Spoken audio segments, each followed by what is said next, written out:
Donc on recommence. Donc bonjour à tous et à toutes. Donc Aurélien Guay, je suis le sous-directeur des risques accidentels à la DGPR, pour ceux qui ne me connaissent pas. Et donc bienvenue pour ce dernier mardi de la DGPR de l'année, qui est consacré à la dématérialisation des déclarations d'accidents et d'incidents en ICPE, pour un retour d'expérience encore plus dynamique. Donc merci d'être nombreux parmi nous aujourd'hui. Donc on est peu nombreux dans la salle, il y a beaucoup de personnes qui sont connectées, plus de 200 personnes déjà, et voilà, il y avait presque 600 personnes inscrites, donc on va continuer à vous connecter. Donc voilà, pour vous dire que le REX, en termes d'accidents, d'incidents ICPE, c'est important, car ça peut toucher tout le monde, et les accidents et les incidents de certains sont utiles pour d'autres. Et donc on ne rappelle pas assez, mais le REX, c'est aussi un des leviers principaux de la prévention des risques. Donc je remercie toutes les équipes de la DGPR, donc notamment le BARPI, qui ont contribué à la mise en place de la télédéclaration, ainsi que tous ceux qui se sont mobilisés pour l'organisation de cet après-midi. Et je remercie également les DREAL et tous les exploitants, fédérations professionnelles qui ont répondu aux diverses sollicitations du BARPI, notamment pour participer au test de la télédélégation qui ont lieu au premier semestre et qui ont permis d'aboutir à la version qui a été mise en ligne. Donc aujourd'hui, on va vous faire une présentation assez générale, car la déclaration d'accident et d'incident, ça concerne potentiellement beaucoup de monde, puisqu'il y a 500 000 ICPE rencontrant les déclarations et des secteurs très divers. Donc, la chimie, les déchets, les élevages. Voilà. Et donc aujourd'hui, principalement, on va vous détailler la nouvelle modalité pour déclarer vos accidents et incidents. Donc pourquoi cette télédéclaration? Donc c'est un projet qui a été lancé il y a plus de 2 ans et qui vise à simplifier les démarches des exploitants, d'une part en standardisant les informations qui vous êtes demandées dans le cadre des obligations réglementaires du Code de l'environnement. Ça nous a permis aussi de développer certains outils qui sont mis à votre disposition dans le cadre de ces déclarations d'accident.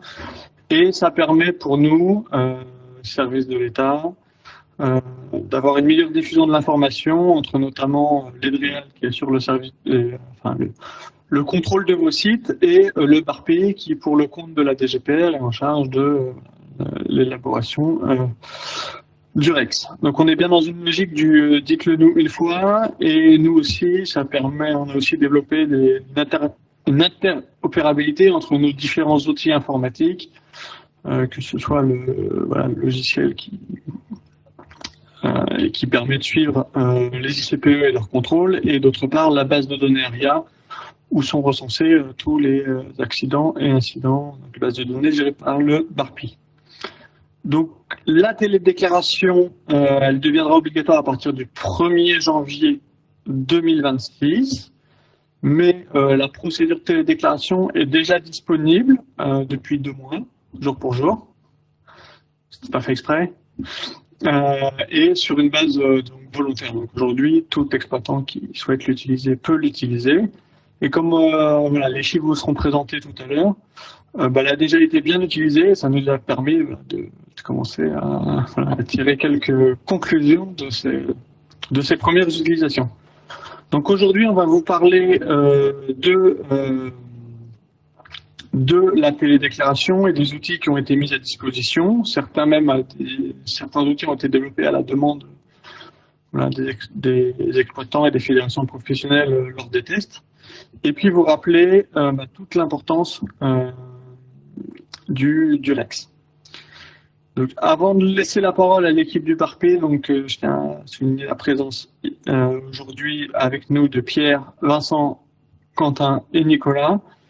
Je tiens à préciser qu'il y aura 2 temps d'échange au cours de cette séance. Donc un premier temps d'échange après la présentation de la téléprocédure, et un autre temps d'échange à la fin de la présentation. Voilà. Donc, je vous permettra d'intervenir en 2 temps. Voilà, ben, bon après-midi à tous. Et du coup, je suppose que c'est Vincent qui va me relayer.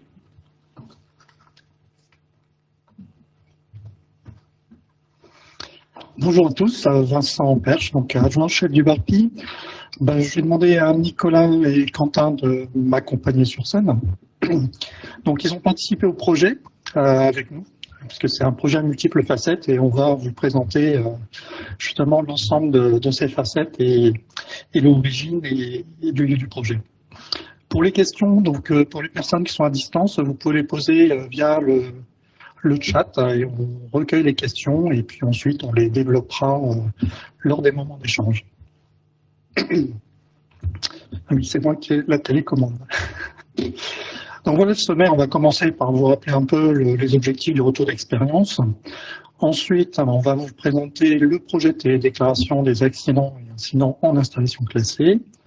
On va continuer sur l'analyse, le processus d'analyse des accidents et incidents, qui est un processus très important, et au final, la capitalisation de ce retour d'expérience dans le site internet qui s'appelle ARIA. Le retour d'expérience, il est fait d'abord pour celui qui a subi l'événement, l'accident ou l'incident, et le fait de le partager, ça permet de en faire bénéficier dans l'intérêt de tous.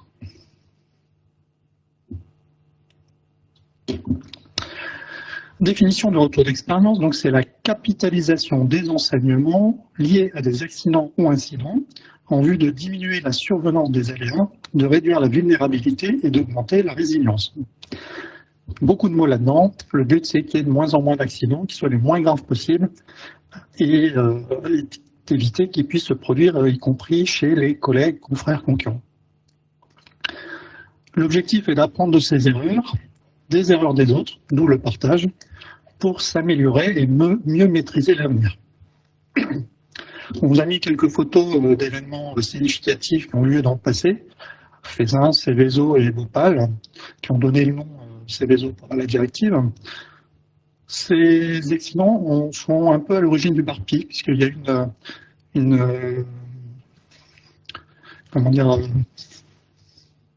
il y a une commission d'enquête et qui a défini qu'il fallait en France une entité chargée de capitaliser le retour d'expérience des événements industriels, d'où la naissance du BARPI en 92, basé à Lyon. Le principe du retour d'expérience, c'est qu'un accident ou un incident ne se produit pas tout seul, c'est le cumul de petites défaillances qui se produisent simultanément et qui aboutissent donc à des phénomènes dangereux qui sont l'incendie, l'explosion, le rejet. Ces petites défaillances, on pourrait aussi les associer à ce qu'on appelle des signaux faibles. Donc c'est les premiers signaux d'alerte qui doivent être traités et qui, mis bout à bout, peuvent amener à quelque chose de beaucoup plus grave. Les événements se répètent si leurs causes ne sont pas éliminées. C'est pas le tout, si vous avez un matériel qui défaille, de le remplacer. Il faut remonter plus loin et savoir pourquoi il a défailli et qu'est-ce qu'on peut améliorer dans la maintenance préventive ou autre pour éviter qu'il retombe en panne la prochaine fois. Donc pour cela, il faut identifier et supprimer les causes. Donc ça, c'est un chapitre qu'on va développer dans la suite de la présentation. L'accidentologie met en évidence que les mécanismes de causalité des événements industriels reposent souvent sur la réitération de choses déjà connues. Donc malheureusement, dans notre base, on voit des accidents dont l'origine c'est la même, et ça se répète d'année en année, ce qui est un petit peu dommage, parce que c'est-à-dire que le retour d'expérience n'a pas instillé dans l'esprit de l'ensemble des exploitants. Et le retour d'expérience est une donnée d'entrée de l'analyse des risques.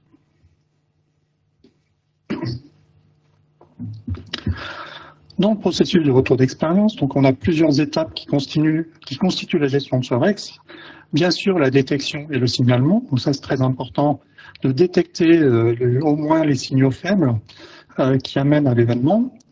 Il faut que ce soit remonté au bon niveau hiérarchique pour avoir une analyse plus globale et ensuite de mettre en place des moyens suffisants pour décider des suites à donner.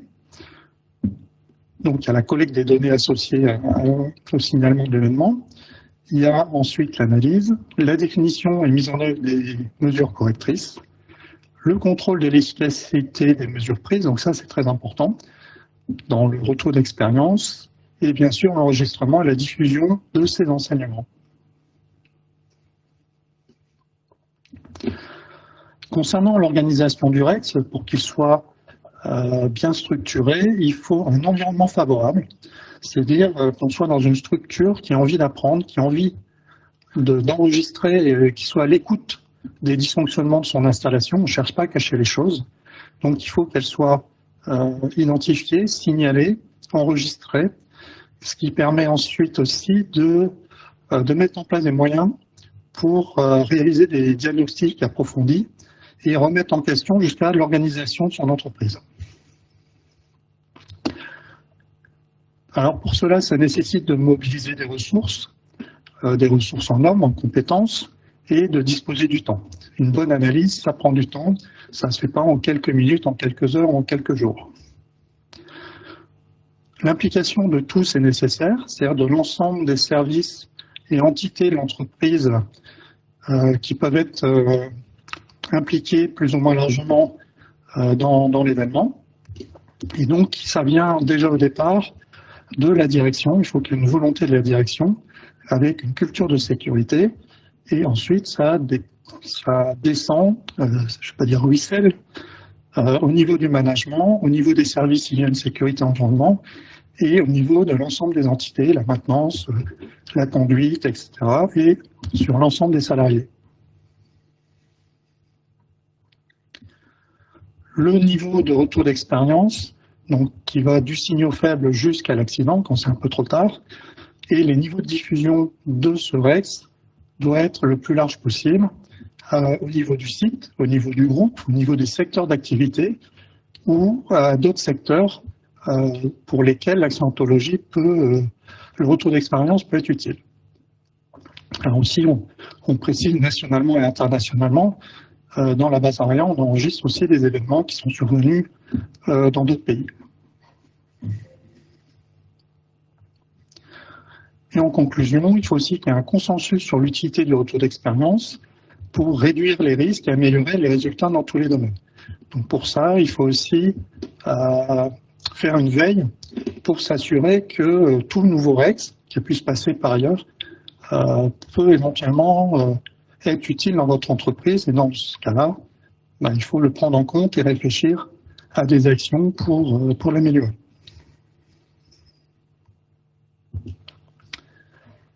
Je passe la parole à Quentin. Et après, ce sera les questions. Merci Vincent. Bonjour à tous. Donc Quentin Bruy du BARPI également. Et donc de mon côté, je vais vous parler de plus précisément la télédéclaration des accidents et des incidents en ICPE. Donc avant d'une certaine manière de rentrer dans le vif du sujet, un petit rappel donc du contexte réglementaire. Donc on ne peut pas commencer sans reciter donc l'article R512-69 du Code de l'environnement qui dit grosso modo dans sa rédaction actuelle deux choses. La première, c'est que l'exploitant d'une ICPE, quel qu'en soit le régime, doit déclarer dans les meilleurs délais tout accident ou incident à l'inspection des installations classées. La deuxième chose, c'est le paragraphe du dessous, c'est que pour les accidents, l'exploitant doit également transmettre systématiquement un rapport d'analyse à l'inspection et au préfet. Le rapport doit aussi être transmis pour les incidents sur demande de l'inspection des installations classées ou à l'initiative de l'exploitant. Donc voilà, un incident ou un accident doit être déclaré dans tous les cas. Un accident doit faire l'objet d'un rapport d'analyse, un incident aussi sur demande de la part de l'inspection. Un point également important, là on parle bien de déclaration et d'analyse, on ne parle pas d'alerte. La déclaration, d'ailleurs on va le voir juste après, la déclaration doit être faite lorsqu'un événement est terminé, accident ou incident. Ça ne remplace pas l'alerte des autorités, le cas échéant, en cas de crise.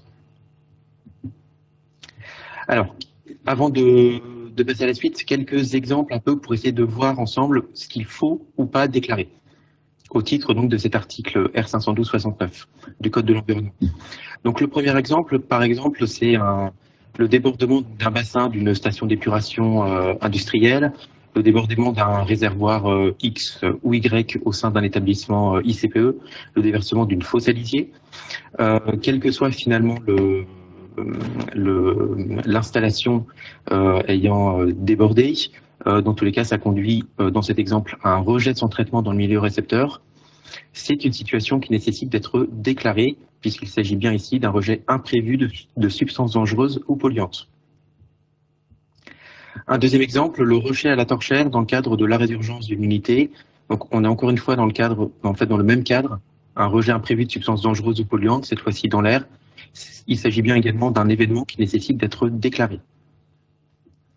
Troisième exemple, un feu dans une armoire électrique, ou autre exemple, un feu d'un bac de produits chimiques isolé dans un établissement ICPE qui serait par ailleurs rapidement maîtrisé.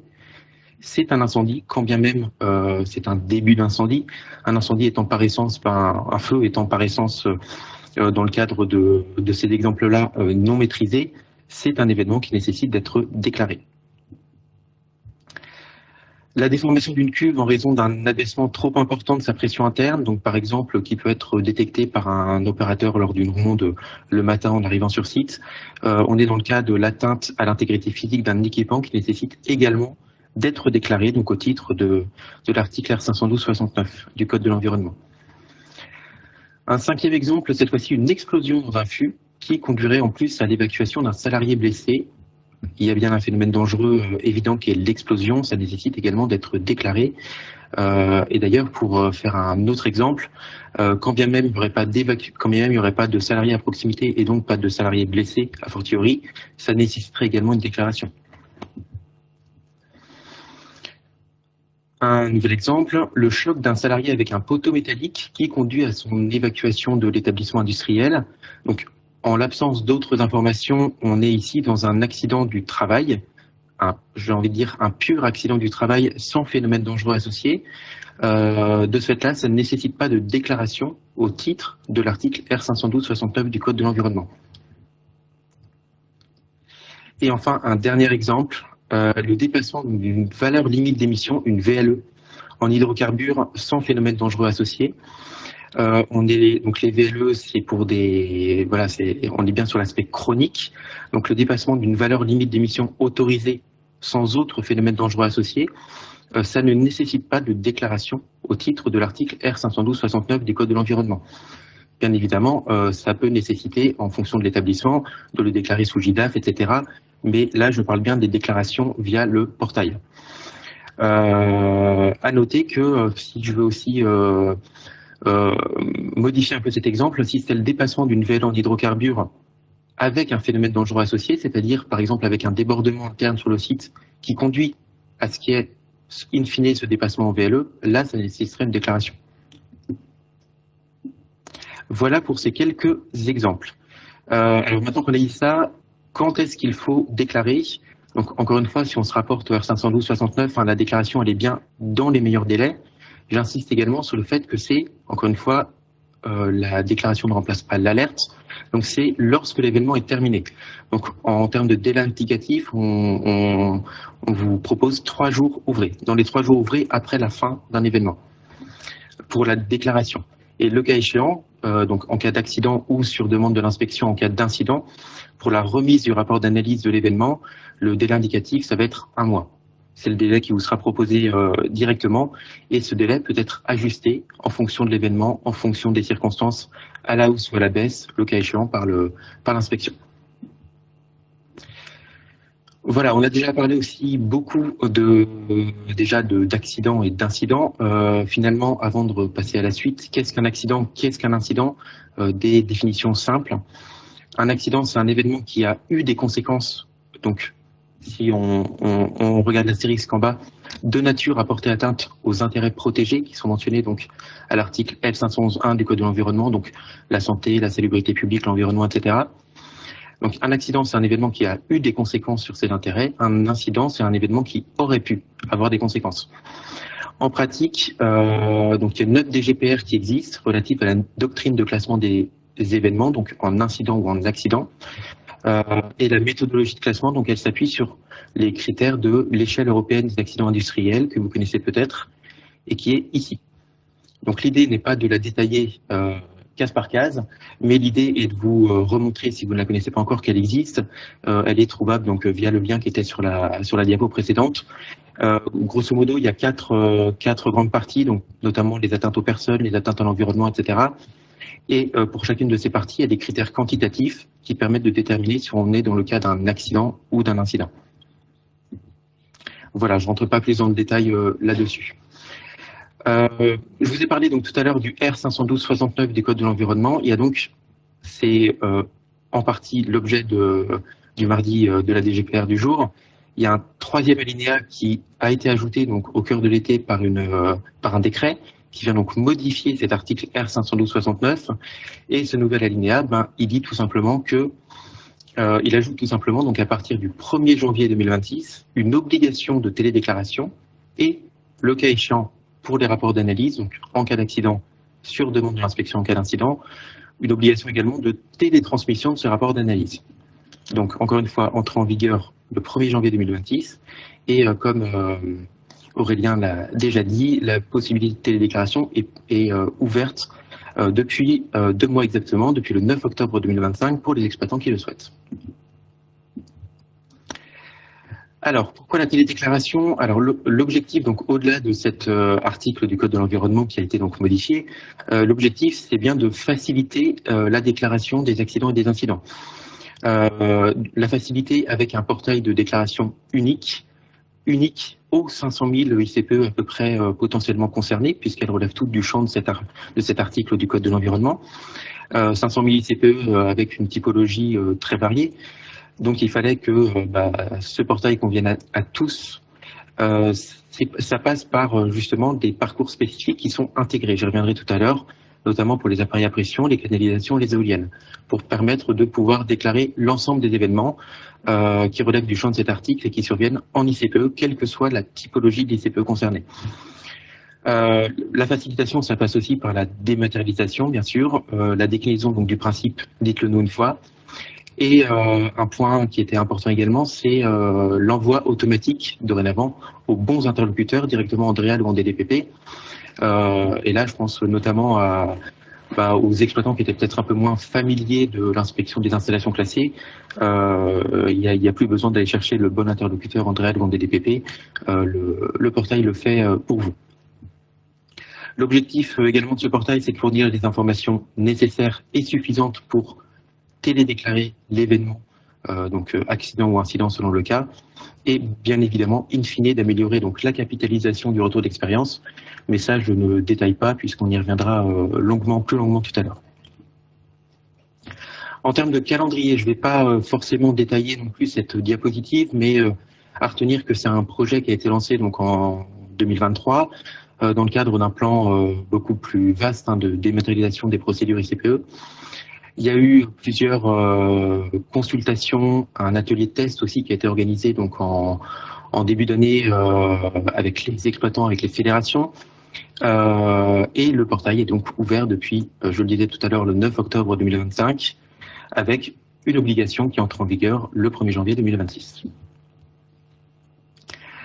Alors, donc, des télédéclarations sont possibles depuis le 9 octobre. Il y en a eu déjà quelques-unes d'effectuées et je vous propose dorénavant de faire finalement un premier retour d'expérience, non pas des événements, mais des télédéclarations qui ont été faites. Ça va nous permettre aussi de rebalayer ensemble un petit peu le formulaire. De manière quantitative, il y a 106 télédéclarations qui ont été reçues avant le 30 novembre, enfin donc entre le 9 octobre et le 30 novembre. Ça fait 40% de télédéclarations par rapport à l'ensemble des accidents et des incidents qui ont été recensés. C'est donc une proportion notable pour quelque chose qui est tout nouveau et qui n'est pas encore obligatoire d'un point de vue réglementaire. Pour information, le classement initial issu des télédéclarations, c'est à 72% des incidents et à 28% des accidents. En termes de secteur d'activité et de régime ICPE, donc des ICPE qui ont télédéclaré, donc en termes de typologie finalement d'ICPE, on peut voir qu'il y a une grande variété à la fois de secteurs d'activité et de régime.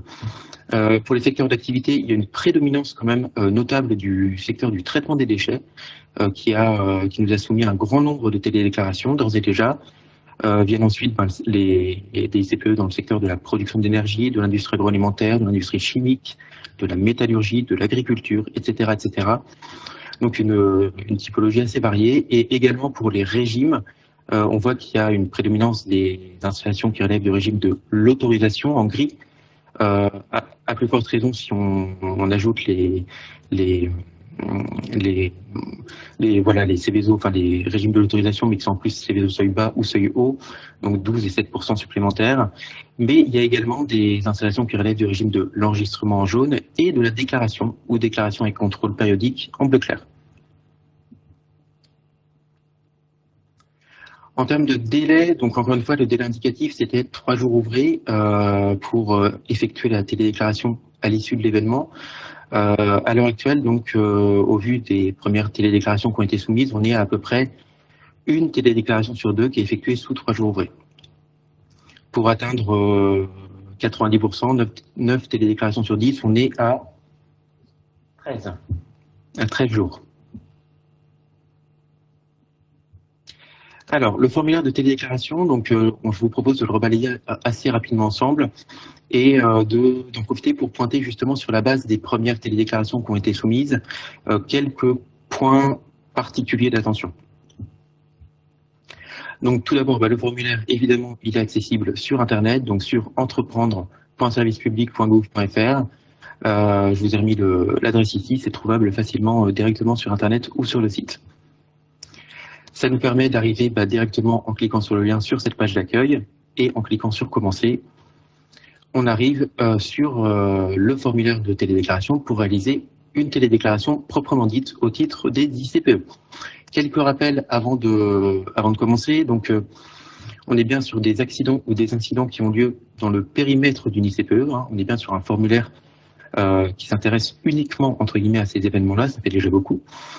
Et je l'ai déjà dit à plusieurs reprises, mais ces événements doivent être terminés. Encore une fois, on est sur une déclaration et non pas sur l'alerte des autorités. Je ne reviens pas sur les parcours spécifiques, on y reviendra encore un petit peu tout à l'heure. Donc, en cliquant sur Commencer, on arrive donc sur la première étape qui vous demande de renseigner un certain nombre d'informations, je dirais de base, des informations initiales et des informations administratives. Les premières questions, elles reprennent en fait tout simplement les conditions qui sont rappelées sur la page d'accueil qu'on a vu tout à l'heure, pour simplement, elles jouent un peu le rôle des trompeurs, pour être certain que le télédéclarant, la télédéclarante, le fait à bon escient, c'est-à-dire pour un événement qui nécessite d'être télédéclaré. Ensuite vient le remplissage notamment donc, du numéro de SIRET, et après avoir complété le numéro de SIRET, il faut bien penser à cliquer donc, sur le bouton juste en dessous « Utiliser le SIRET » qui vous permettra de pré-remplir un certain nombre des champs suivants automatiquement. Et il vous reviendra en tant que télédéclarant à remplir simplement les champs nom, prénom, numéro de téléphone et adresse courrière. Ce qui nous amène à la deuxième étape, la localisation. Donc on parle de localisation de l'événement et non pas de la localisation, c'est le petit encadré en haut à droite et non pas de la localisation du siège de l'entreprise concernée. Donc on est bien sur la localisation physique de l'établissement ICPE dans lequel s'est produit l'événement, l'accident ou l'incident. Deux possibilités pour cette étape. La première possibilité, c'est de vous appuyer sur le formulaire de recherche qui est donc tout en haut et qui va vous proposer directement l'adresse qui va bien. Il suffit de cliquer, de cliquer dessus dans la liste déroulante qui s'affiche qu'on ne voit pas ici et ça vient pré-remplir l'ensemble de la page directement. La deuxième possibilité, s'il y a une erreur, quelle qu'elle soit, donc avec ce formulaire de recherche, c'est de cocher la case « Écrire l'adresse » qui va vous permettre de la remplir manuellement. Dans tous les cas, que ce soit donc via le formulaire de recherche ou via la case et donc le remplissage manuel, il faut bien penser à cliquer sur « Utiliser les coordonnées de l'adresse » ou alors, si c'est un remplissage manuel, centré sur la commune pour pouvoir pré-compléter les coordonnées XY qui sont tout en bas de la page. Et si ces coordonnées ne conviennent pas, vous pouvez les modifier manuellement tout simplement en cliquant dessus. Un petit point important, ces coordonnées XY ne sont pas des coordonnées GPS, mais des coordonnées en projection Lambert 93. Ce qui n'est pas la même chose. Donc, un petit rappel, suite à quelques questionnements qu'on a eus donc, sur ces 2 premiers mois de télédéclaration, pour retrouver des coordonnées en projection Lambert 93, c'est très simple. Soit votre établissement est sur GeoRisque, si vous êtes à autorisation à enregistrement, et dans ce cas-là, elles sont directement mentionnées. Soit dans tous les cas, vous pouvez les retrouver très facilement sur le géoportail en recherchant donc l'adresse souhaitée de la manière que vous voulez, y compris en vous déplaçant sur la carte, et en cliquant sur le bouton « Afficher les outils cartographiques intégrés au géoportail », puis afficher les coordonnées et en choisissant bien sûr Lambert 93. Donc on voit que ça vous donne les coordonnées XY en 3 clics, qui sont donc renseignées à la slide précédente ici. Et enfin, sur cette étape en particulier, on viendra, il y a déjà une évolution en fait qui est en cours d'incorporation et qui permettra de faciliter encore un peu le renseignement de ces coordonnées. Voilà pour la deuxième étape, la localisation. Une fois qu'elle est validée, ça vous permet donc de passer à la troisième étape, fort logiquement, les informations relatives à l'installation. 2 champs, je dirais, importants sur lesquels je vais m'arrêter. Le premier, c'est le numéro IOT. Donc le numéro IOT, si vous le connaissez, c'est un champ qui est important à renseigner. Donc en cliquant sur oui et ensuite en renseignant votre numéro IOT, tout simplement parce que ça va faciliter l'affectation du dossier donc en interne et que ça va faciliter, enfin ça va accélérer le traitement de votre dossier. Le deuxième point sur lequel on peut s'arrêter, c'est donc tout en bas. Après, vous aurez donc, on va vous demander des informations un peu plus ICPE, donc le régime et les rubriques. Concernant les rubriques, il s'agit bien non pas de l'ensemble des rubriques ICPE qui sont pertinentes pour votre établissement, qui s'appliquent à votre établissement, mais des seules rubriques, je dirais, qui sont impliquées dans l'événement, qui sont pertinentes pour l'événement. Donc, par exemple, c'est le deuxième encadré bleu que j'ai mis. C'est les rubriques qui sont impliquées dans l'événement. Pour un incendie qui viendrait impacter un atelier, ce serait donc par exemple la rubrique ICPE en 2000 ou en 3000, en fonction de est-ce que c'est une rubrique IED ou pas, de cet atelier. Si c'est un fût ou un réservoir quelconque qui fuit, la rubrique qui va être attendue, c'est la rubrique de la substance ou du mélange qui est dans ce fût, etc., etc. C'est un champ facultatif et vous pouvez n'ajouter en fonction de l'événement qu'une seule rubrique. Il peut y en avoir qu'une seule de pertinente. La quatrième étape, c'est les équipements ou activités un peu spécifiques qui sont impliqués dans l'événement. Ça me permet de revenir un petit peu sur les parcours spécifiques dont je vous parlais tout à l'heure. Il faut bien penser à cette étape, à sélectionner. Je vais relire tout simplement le petit encadré informatif qui est en haut, à sélectionner tous les équipements ou activités qui sont impliqués dans l'accident ou dans l'incident, tout simplement pour faire en sorte que la suite du formulaire soit pertinente au vu des équipements ou des activités qui sont impliquées.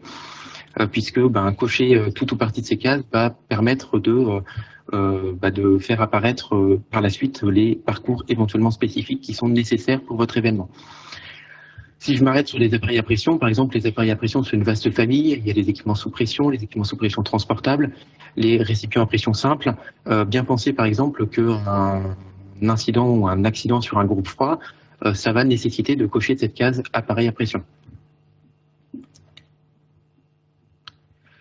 La cinquième étape, donc c'est, alors pour la suite, pour les dernières étapes, je me base sur on va dire le parcours générique tout ICPE. S'il y a des parcours spécifiques comme les appareils à pression ou les éoliennes, il y a quelques modifications pour les étapes suivantes. La cinquième étape, donc les phénomènes dangereux et les informations associées. Voilà, donc cocher le phénomène dangereux et en fonction, cocher les substances ou matières impliquées, enfin ou plutôt ajouter, renseigner les substances ou matières impliquées. Quelle qu'elle soit, hein, par exemple dans une usine chimique, on va pouvoir avoir de l'acide chlorhydrique, dans une installation agricole, on va pouvoir avoir du lisier. Dans tous les cas, elles sont à ajouter ici. Attention bien sûr aux unités, en renseignant les quantités de substances. Et à noter à cette étape que suite à un certain nombre de demandes que vous nous avez déjà remontées, il y a les formulations qui sont utilisées donc pour les substances ou matières vont évoluer légèrement pour en fait clarifier les matières qui sont impliquées, par exemple dans un incendie, des matières qui sont effectivement rejetées, par exemple donc un débordement ou une fuite. La sixième étape, je vais passer plus vite, donc c'est sur les circonstances de l'accident ou de l'incident, avec notamment les dates de début et de fin. Date et heure. mode de détection peut être indiqué donc que il y a une chronologie de l'événement qui est renseignée donc tout en bas de cette partie en texte directement. La 7e étape, les mesures prises. Alors là, un point important, c'est indiqué, mais il y a bien deux questions. D'une part, les mesures prises sur le site en haut, et d'autre part, les mesures prises en dehors du site, donc en dessous. Donc typiquement, s'il y a un confinement des salariés au sein de l'établissement, la case confinement n'est pas à cocher, puisqu'on est bien en dehors du site. Donc s'il y a pour être encore plus clair, s'il y a un confinement des salariés au sein du site, c'est une mise en sécurité de l'établissement, puisque c'est une mesure prise sur le site. La 8e étape, c'est l'étape qui va vous permettre de renseigner les conséquences de l'accident ou de l'incident. Donc, est-ce qu'il y a des conséquences humaines, est-ce qu'il y a des conséquences environnementales, économiques, etc. À chaque fois, si vous répondez oui, ça fait apparaître un menu déroulant qui vous permet de préciser la nature de ces conséquences. Par exemple, pour les personnes humaines, pour les conséquences humaines, des blessés légers, des blessés graves, etc. Pour les conséquences économiques, on va aussi vous proposer, soit si vous le connaissez, c'est évidemment le mieux, de renseigner le montant exact, par exemple en cas de dommages matériels au sein de l'établissement pour l'installation concernée. Mais si vous ne le connaissez pas encore, si c'est trop compliqué à estimer à minima à la date de la télédéclaration, on va également vous proposer sinon de ne renseigner entre guillemets qu'une fourchette de montant qui permet de donner une première appréciation et qui permet de faciliter un peu la télédéclaration. La 9e étape, c'est les informations complémentaires éventuelles, donc avec deux choses, des documents complémentaires de tout type, et le cas échéant, le rapport d'analyse. Donc je m'arrête un peu sur le rapport d'analyse. Donc encore une fois, donc, en cas d'accident, de manière systématique, à votre initiative, et en cas d'incident, à votre initiative, le cas échéant, ou sur demande de l'inspection des installations classées. Ce rapport d'analyse, vous pouvez le joindre directement à cette étape, ce qui signifierait bien évidemment qu'il a déjà été, qu'il est déjà rédigé, qu'il est déjà finalisé, c'est possible, mais c'est pas obligatoire, notamment si vous faites la télédéclaration dans le délai recommandé, plus que recommandé, de 3 jours ouvrés. Ce rapport d'analyse, si vous ne pouvez pas le joindre ici, ça peut être tout à fait normal, auquel cas, notamment dans le cas d'un accident, vous recevrez tout simplement, après avoir soumis votre télédéclaration, un courriel qui viendra vous permettre, via un lien qui se trouve directement dans le courriel, de joindre, de télétransmettre en fait votre rapport d'analyse a posteriori. Voilà, et puis que dire également sur cette 9e étape, c'est que ce soit pour les documents complémentaires éventuels ou pour le rapport d'analyse, il y a une évolution qui est déjà en cours également côté portail, qui viendra permettre d'augmenter à la fois la taille et la variété des formats de fichiers qui sont acceptés, pour faciliter un petit peu cette étape-là, d'un point de vue très pratique. Un rappel sur les informations sensibles, puisqu'elles sont mentionnées également donc, à l'étape précédente. Donc les informations sensibles, encore une fois, conformément à l'instruction du gouvernement donc, du 12 septembre 2023 relative à la mise à disposition d'informations sensibles pour les ICPE, ces informations sensibles sont envoyées sous plis séparés sous forme papier à l'inspection des installations classées. Bien évidemment, dans tous les cas, les informations non sensibles sont et restent télédéclarées, quel que soit l'événement. Donc, auquel cas, il peut y avoir, en cas d'information réellement sensible, conformément à l'instruction, il peut y avoir deux déclarations en parallèle. Donc, la télédéclaration pour la majorité de l'événement et les seules informations sensibles qui sont envoyées sous plis séparés.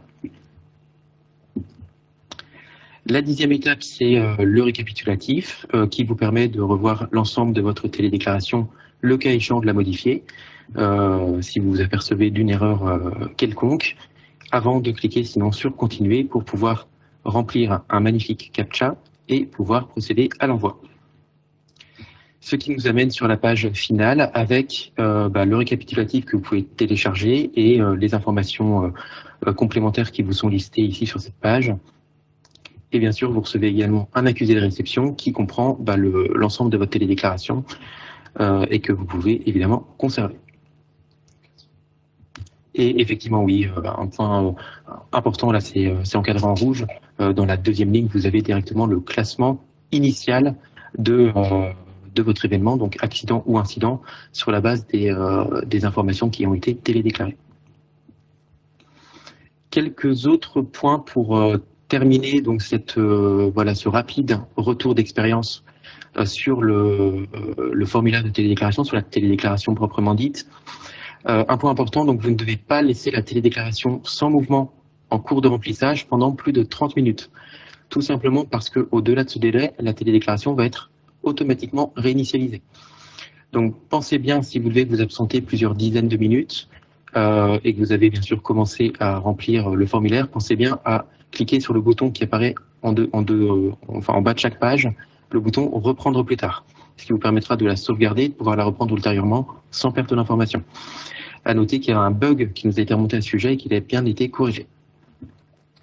Je me suis arrêté aussi donc sur quelques améliorations un peu précises de formulation à certaines des étapes, mais je les ai pas listées, mais il y en a un certain nombre d'autres qui arriveront également dans les prochaines semaines, dans les prochains mois, donc de part et d'autre dans le formulaire.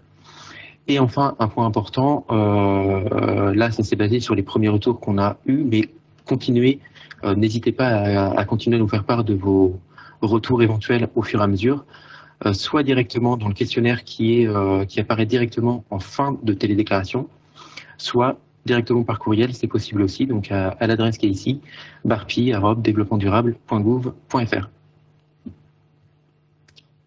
Voilà, je vous remercie. Et je vous propose donc un premier temps d'échange, s'il y a peut-être déjà des questions à l'issue de ces deux premières parties. Oui, ouais, le micro arrive au-dessus. Ouais.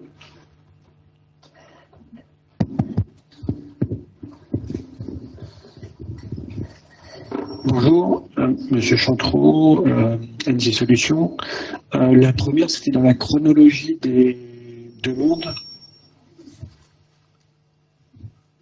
Où vous demandez le numéro IoT après les adresses, etc. Pourquoi vous ne demandez pas d'abord le numéro IoT qui déclencherait justement le pré-remplissage des installations? Et ma deuxième question, c'est est-ce que cet incident ou accident sera visible sur Géorisque, justement?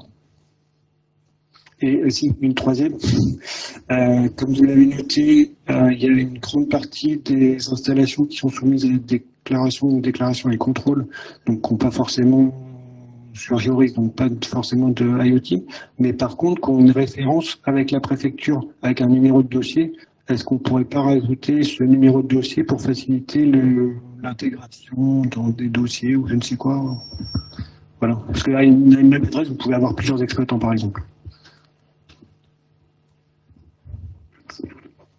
Pour répondre à la première question, en effet, on aurait pu faire l'inverse. On a décidé de faire cette logique parce qu'on s'est dit qu'il y avait quand même beaucoup d'exploitants qui ne connaissaient pas forcément leurs IoT.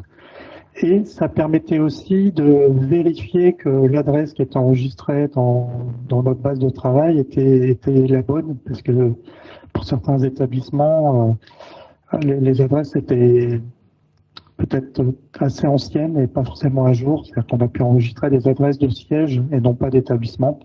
Donc ça permettait aussi de faire une sorte d'autocontrôle des données qui étaient enregistrées chez nous. Concernant la question sur les établissements à déclaration, donc ils sont bien connus des préfectures et qui n'étaient pas forcément toutes connues des services d'inspection, il y a eu un grand rapatriement de ces installations qui a été fait début de cette année, je pense, dans l'outil GUN, qui est l'outil aussi des travail des inspecteurs. Et toutes ces installations ont récupéré un numéro d'IoT, mais pas forcément le numéro de dossier. Donc c'est pas grave si vous n'avez pas le numéro d'IoT qui est connu. Pour nous, c'est juste, ça nous fait gagner du temps, c'est plus facile pour identifier directement quel service, quelle inspection, quel inspecteur l'attribuer dans le cadre de ces portefeuilles. Donc on retrouvera l'information. Par contre, le numéro de dossier, chez nous, dans Gun, il n'existe pas. Donc, on n'aurait pas pu analyser cette information.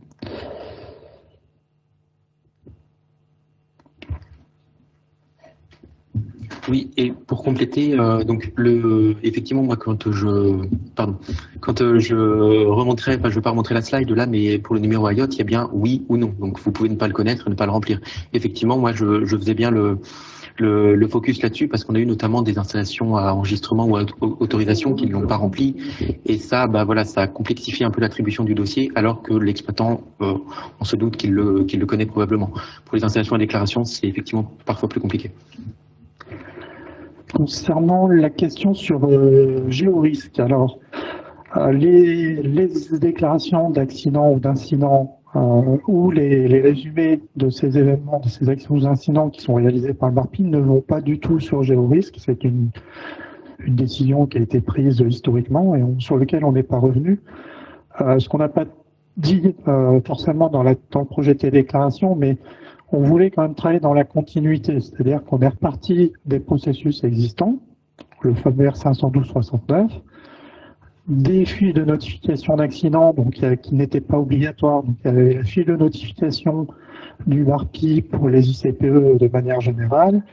Il y avait des fiches qui avaient été négociées avec la fédération professionnelle, par exemple pour les appareils à pression, les canalisations qui étaient négociées avec la FIAP, l'OBAP, donc l'Observatoire des appareils à pression, l'Association française de l'industrie des appareils à pression. Pour les déclarations d'accidents, mortalité de faune volante avec des éoliennes, on avait des formulaires qui avaient été négociés avec les fédérations des énergies renouvelables et des énergies éoliennes. Donc on a simplement numérisé les champs de renseignements qui étaient dans ces formulaires. On les a un peu dépoussiérés, par exemple la fiche de notification comprenait la partie déclaration et la partie rapport, analyse des causes profondes, qui, dans la logique, ne répondent pas à la même chronologie, ce fameux 3 jours et 1 mois pour avoir une analyse et transmettre le rapport. Donc, on a gardé cette logique et cette continuité. Donc, pour les déclarations d'accidents et d'incidents, qui étaient historiquement aussi,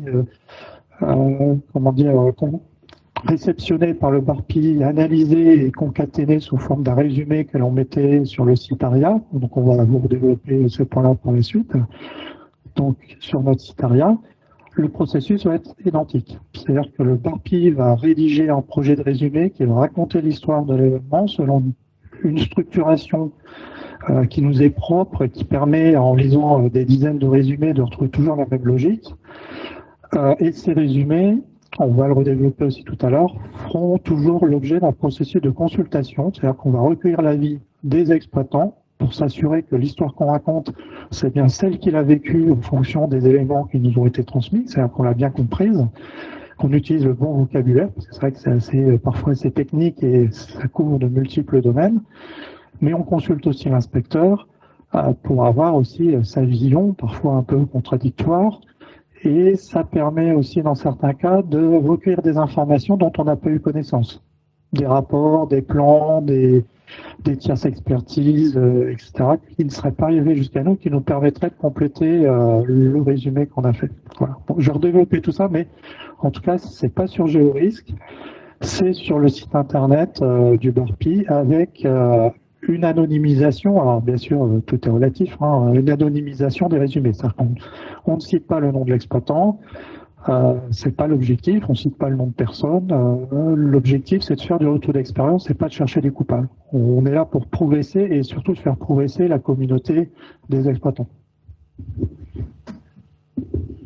Par contre, si dans le cas de votre accident, de votre incident, le préfet vous a prescrit un arrêté préfectoral de mesures d'urgence, lui, bien sûr, comme tous les arrêtés préfectoraux, il sera sur GeoRisque. Voilà.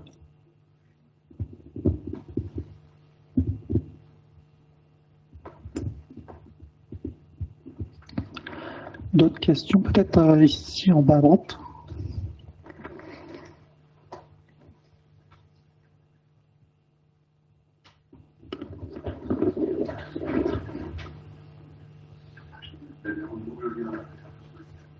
Ça marche pas.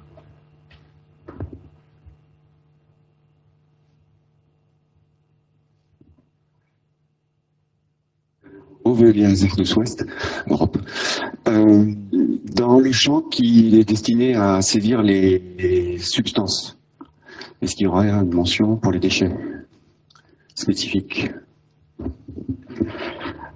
Oui, en fait, ce champ est relativement libre pour la déclaration au début, c'est vrai qu'on a parlé des substances dangereuses, substances impliquées dans l'événement.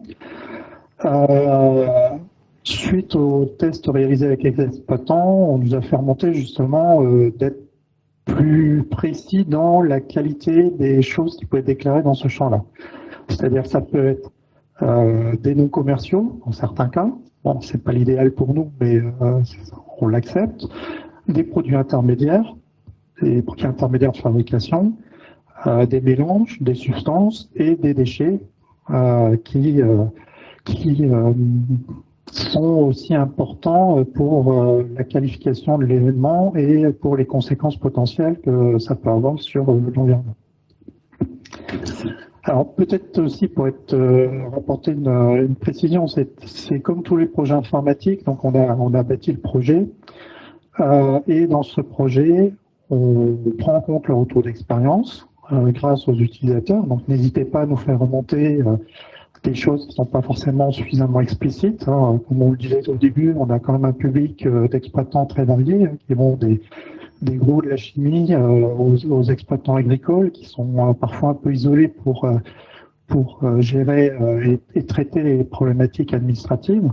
Donc on a essayé d'être le plus large possible, le plus explicite, mais parfois c'est pas suffisant. Donc faites-nous remonter tout ça. Et le principe des projets informatiques, c'est qu'il y a des évolutions qui sont planifiées en gros une fois par mois. Donc là, il y aura une évolution avant Noël. Donc c'est pas toujours des grosses choses. Hein. Parfois il y a un petit bug qui a été repéré, parfois c'est de la formulation de termes. Il y aura une autre évolution qui est prévue autour de mi-janvier pour justement mieux préciser les attendus questions entre les matières impliquées et les matières rejetées. Il y a moins d'interrogations pour savoir ce qu'il faut répondre. Voilà. Et il y aura encore d'autres évolutions dans l'avenir. Donc, les déchets, la problématique nous avait été remontée, on l'a noté, et ça fera partie, je pense, du lot soit de fin d'année, soit celui du 15 janvier. Et j'avais une deuxième question, c'était sur les parcours spécifiques là, que vous avez mentionné au départ, je ne sais pas si vous allez en reparler par la suite, celui concernant les chargements, déchargements de marchandises dangereuses.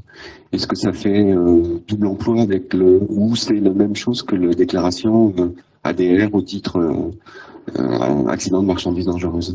En fait, non, c'est le seul cas qu'on n'a pas réussi à résoudre dans le cadre de la simplification. C'est que malheureusement pour ce cas-là, les exploitants concernés seront toujours obligés de faire une double déclaration, sachant qu'au titre de l'ADR, il y a différents acteurs qui sont susceptibles de faire la déclaration. Nous, ce qui nous intéresse, c'est la déclaration au titre de l'exploitant de l'installation classée qui subit un incident en lien avec un transport en matière dangereuse. C'est souvent dans le cadre d'un dépotage, un transvasement, etc. Parce que l'intérêt pour nous, c'est que c'est un initiateur potentiel d'un événement. Donc soit il est déjà dans un des scénarios de l'étude de danger, soit c'est un initiateur potentiel et on a tout intérêt à le connaître et l'exploitant à le connaître et analyser. Alors que la logique ADR dans le transport, on est plus dans la logique de la qualité de l'emballage, de toutes les protections qui vont avec, les équipements de sécurité du chauffeur, les formations, etc. Donc, comme on n'est pas dans la même logique, là, il y a une double déclaration. Pour les autres parcours, donc les appareils à pression, c'est vrai que les canalisations, dans certains cas, ça concerne, c'est plus une problématique interne de Barpi, c'est que ça concerne 2 services d'inspection différents parce que ça répond à 2 articles du Code de l'environnement différents.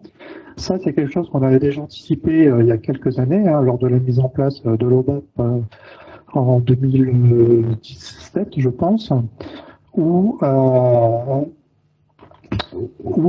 a fait une déclaration unique qui répondait en même temps aux exigences du Code de l'environnement ICPE R512-69 et des exigences du Code de l'environnement après la pression. Alors, je sais plus si c'est R512 hein 556 quelque chose, et la décision aussi de 2003 sur les services d'inspection reconnus. Voilà. Donc, pour les appropriations les cadres, une seule déclaration. Choc volante éolienne, pareil, une seule. CPE classique, une seule comme avant. Et TMD, malheureusement, deux. Et j'avais une dernière question, mais vous avez déjà répondu. En fait, cette exigence est faite pour répondre, enfin, la déclaration est faite pour répondre aux exigences du 512-69, c'est ça? Mais toutes les déclarations ne vont pas forcément dans la base ARIA. C'est ce que vous avez expliqué. C'est-à-dire que la déclaration va dans la base ARIA après un processus que vous décrirez, j'imagine, par la suite. Mais c'est pas toutes les déclarations n'ont pas vocation à se retrouver dans la base ARIA. C'est une question. Alors, non. Alors, dans la majorité des cas, toutes les déclarations qui répondent bien aux critères devraient se retrouver dans la base ARIA. On a déjà dans les premiers retours d'expérience, donc là, tout à l'heure à midi, on était à 132 télédéclarations reçues, donc ça monte encore en puissance, 25 reçues entre le 1er et le 9 décembre, c'est pas mal. Donc l'ensemble de ces télédéclarations ont vocation à se retrouver dans la base ARIA, sauf que on a certaines déclarations qui sont pas vraiment des incidents, qui sont des signaux faibles, qui sont par exemple une défaillance du MMR, mais sans une mesure de maîtrise des risques, mais sans phénomène. Donc dans la base ARIA, il y aurait accident et incident. On a accident et incident. Alors on prend aussi et on a aussi parfois des critères pour éviter d'être inondé de choses qui risqueraient de fausser les statistiques. Ou qui ne sont pas des vrais accidents pour nous, mais qui ont un intérêt pour l'inspection. Si je prends un exemple, un chiroptère qui implose à l'approche d'une chauve-souris, mais sans toucher qui implose à l'approche d'une éolienne, alors le chiroptère chauve-souris, c'est la même chose, mais sans la toucher, en fait, on ne peut pas parler vraiment d'agression sur l'éolienne. Donc, l'inspection est intéressée d'avoir la déclaration au titre du suivi de l'impact au niveau des éoliennes. Je ne veux pas dénigrer qui que ce soit ou n'importe quoi comme installation, c'est un exemple. Nous, il arrivera de toute façon automatiquement au BARPI. Par contre, on ne le retiendra pas pour l'enregistrer dans la base en lien. Voilà, on a aussi un filtre de notre côté. Et pour répondre aussi à une interrogation qui nous a été transmise par une fédération professionnelle avant l'intervention, mais qui doit être présente, si par malheur quelqu'un faisait une télédéclaration pour s'amuser en citant un industriel quelconque, elle sera détectée et elle sera détruite. Enfin, ne vous inquiétez pas, il n'y aura jamais de fausses déclarations qui arriveront dans Gun ou dans ARIA. Je vais vous rassurer, donc déjà tous nos sites sont sécurisés, mais en plus on ne peut pas recevoir des fausses déclarations. Et peut-être des questions par Internet?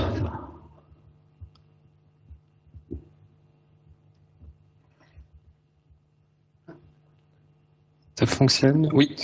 Alors, il y a une dizaine de questions sur le site, dont certaines ont eu des réponses. Je vais les parcourir. Est-ce qu'il est prévu un lien avec ARIA BARPI ou faudra-t-il encore échanger pour les formulations?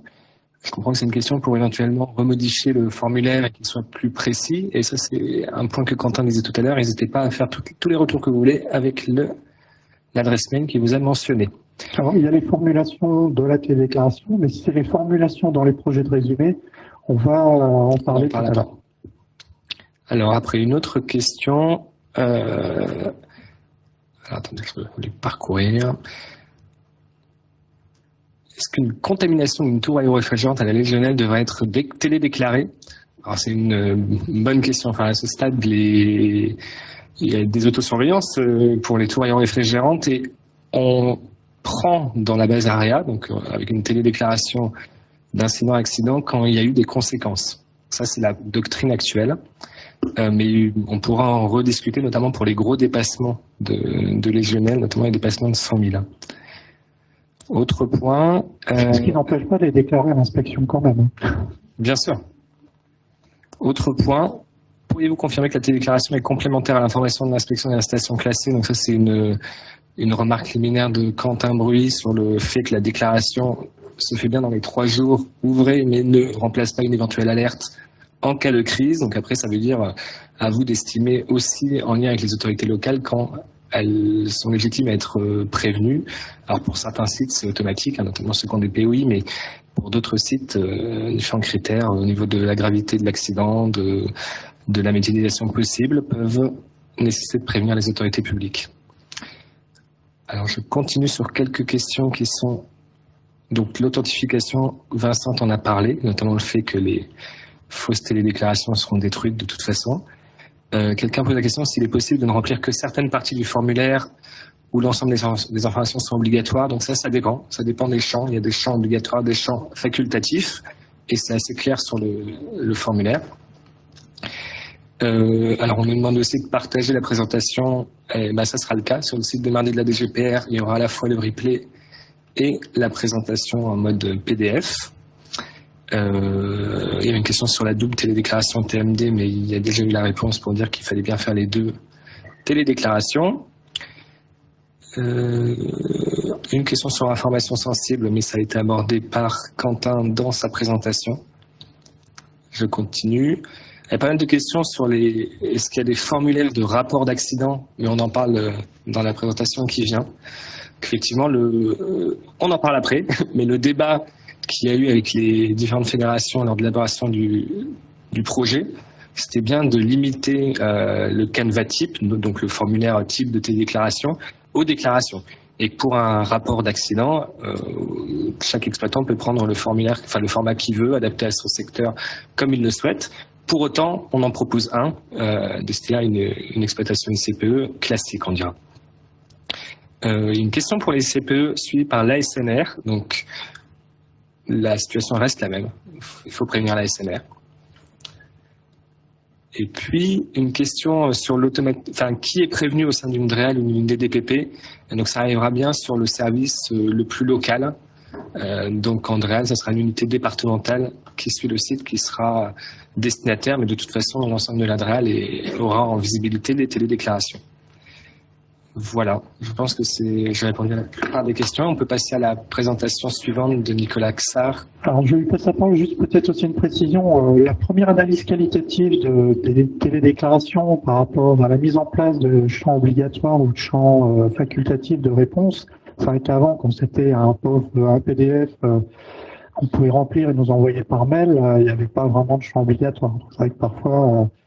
on avait du mal à savoir réellement ce qui s'était passé, quelles étaient les conséquences, quelles étaient les matières. Donc là, on voit quand même une bien meilleure qualité des informations. Et ça, je remercie tous les exploitants qui ont joué le jeu alors que ce n'est pas obligatoire.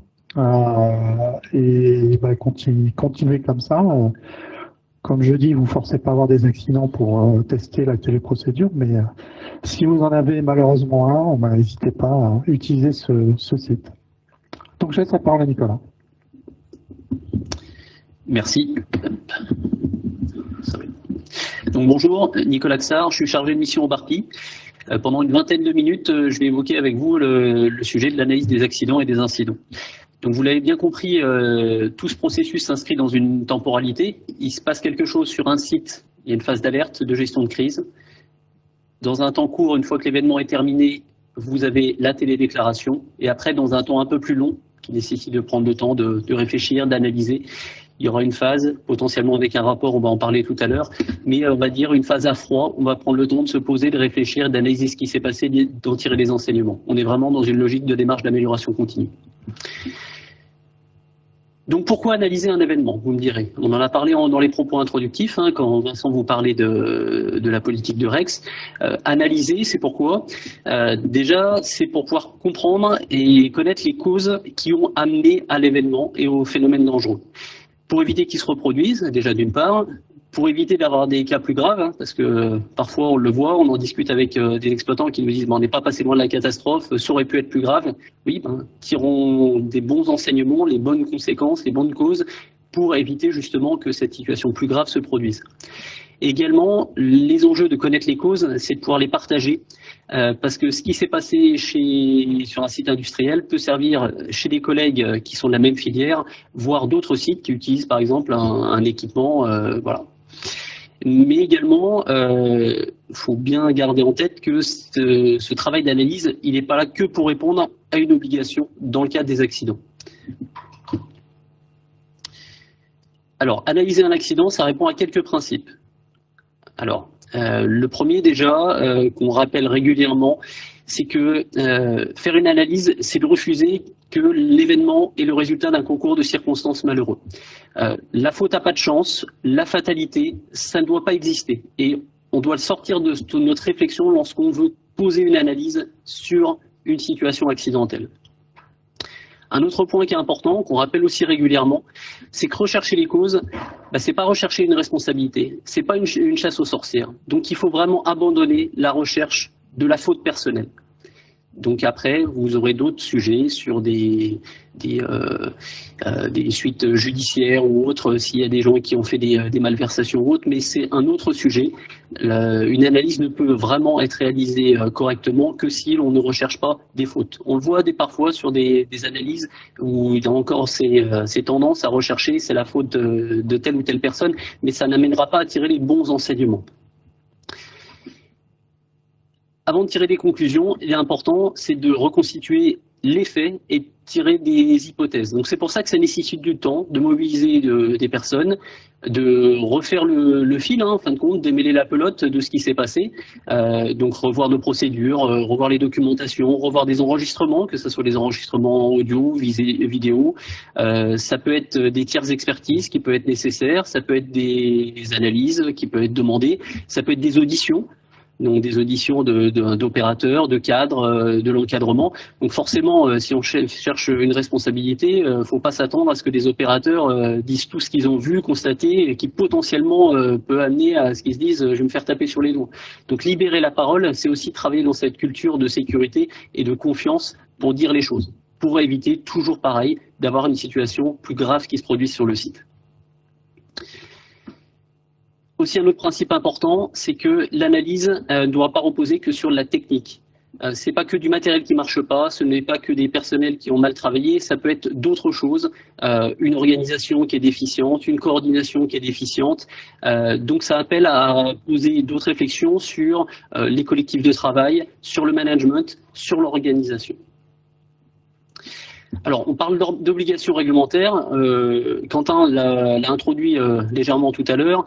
On revient sur le sempiternel R512-69. Dans le R512-69, le deuxième paragraphe vous parle du rapport. On l'a évoqué sommairement tout à l'heure. Et dans le détail sur ce rapport, on parle bien que le rapport doit revenir sur les causes de l'accident ou de l'incident. Donc, ce rapport doit être fait pour tous les cas d'accident et il est demandé par l'inspection dans les cas d'incident. Par contre, on vous l'a dit aussi sommairement tout à l'heure, je suis un industriel, je suis victime d'un incident, j'ai fait une analyse des causes, l'inspection ne me demande rien, mais j'ai toute l'attitude à faire remonter cette analyse pour en faire bénéficier le plus grand nombre. Et le fait de le passer via ce processus va nous permettre, via le ARIA, dont on reviendra tout à l'heure, de faire profiter des enseignements qui ont été tirés par l'exploitant, pour que ça ne reste pas à son niveau. Donc vous allez me dire, c'est pas un accident, c'est un incident et il n'y a pas de conséquences. En gros, pourquoi faire une analyse, quoi? Il n'y a pas de case à cocher, on va rien me demander, donc pourquoi je vais m'embêter à faire une analyse? Alors je vais être volontairement provocateur. Faire une analyse, c'est pas pour cocher une case pour faire plaisir à l'inspection, c'est pour vous. Alors, une petite analogie qui est régulièrement reprise dans pas mal de documentation sur l'analyse des causes, que vous avez certainement déjà vu, quand on parle du diagramme de Reason, le fromage de Reason, alors je ne vais pas parler de gruyère suisse, gruyère français pour savoir qu'il y a des trous ou pas de trous, c'est pas le sujet aujourd'hui, mais en gros, c'est un diagramme qui permet d'illustrer la sécurité, qui est représentée par des couches successives, qui vont permettre d'éviter qu'un accident se produise sur un site. Forcément, ces couches, elles représentent soit des barrières techniques, soit des barrières organisationnelles, et inévitablement, elles sont poreuses. Parce qu'il peut y avoir des failles, parce qu'il peut y avoir des erreurs, parce qu'il peut y avoir des défauts, parce qu'il peut y avoir des vulnérabilités. Je peux avoir une sonde qui tombe en panne, je peux avoir une rétention qui est fuyarde, pour ne citer que quelques exemples.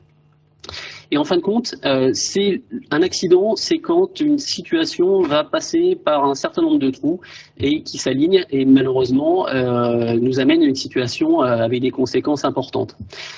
Et pourquoi analyser les incidents? Les incidents, en fin de compte, vont venir taper dans ces couches. Et heureusement, il y a une couche qui peut être la première, la deuxième ou la troisième qui va rattraper la situation.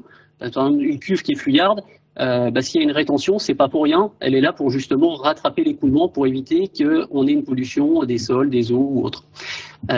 Donc ces barrières de sécurité, elles sont soit imposées par la réglementation, soit définies dans vos analyses de risque. Et justement, le fait de faire ces analyses sur ces petits incidents, ça va permettre justement d'identifier ces failles, ces défauts, pour essayer de boucher les trous. Alors, des bons principes, ok, mais comment réaliser cette analyse? Parce que tous les exploitants, vous n'avez pas les mêmes ressources. Un site Céveso qui a un service QHSE assez fort aura des ressources en quantité, en qualité, des compétences, versus un exploitant agricole qui est seul sur son site, n'a pas forcément de service hygiène sécurité, les compétences en la matière, donc potentiellement peut être un peu démuni pour réaliser cette analyse. Par contre, tout le monde a les mêmes besoins. C'est qu'on a besoin de tirer des enseignements pour éviter une situation plus dramatique. Alors, j'ai mis en gras, un accident, ça coûte et ça a des conséquences. Oui, des conséquences humaines, vous pouvez avoir des blessés, vous pouvez avoir des morts, des accidents de travail, vous pouvez avoir des conséquences matérielles, des pertes d'exploitation, des dommages matériels, vous pouvez avoir des conséquences environnementales également, mais il ne faut pas oublier aussi tout ce qui est conséquences indirectes sur l'image de l'entreprise, sur le climat social, sur les primes d'assurance, j'en passe et des meilleurs. J'ai un collègue au Barpi qui un jour m'a cité une référence qu'il a entendue lors d'une conférence au Royaume-Uni. Alors je vous la traduis, elle est relativement simple.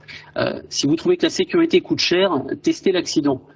J'aime bien cette image parce qu'elle permet de rappeler que, ok, la sécurité, ça oblige un certain nombre d'investissements, mais par contre, quand on se retrouve dans une situation dramatique, malheureusement, il est trop tard pour se dire, si j'avais su, j'aurais fait ci, j'aurais fait ça. Il y a de nombreuses approches et des outils qui sont disponibles pour faire l'analyse des causes. Ceux qui suivent des formations QHSE en ont dû voir un certain nombre. Il y a beaucoup d'éléments de littérature qui sont disponibles sur Internet. Pour citer quelques exemples, le diagramme d'Ishikawa, les 5 pourquoi, les arbres des causes, j'en passe et des meilleurs, des outils, il y en a plein. Mais ce qui est important, c'est de s'approprier un outil qui vous convient et qui vous permette de tirer les enseignements. L'essentiel, c'est que la recherche des causes doit intégrer la notion de ce qu'on appelle les facteurs organisationnels et humains. Je vais revenir dessus juste après. Cette notion de facteur organisationnel et humain, pour l'illustrer pour les exploitants, on a fait un document pédagogique qu'on a diffusé au mois d'octobre sur le site du Barpi.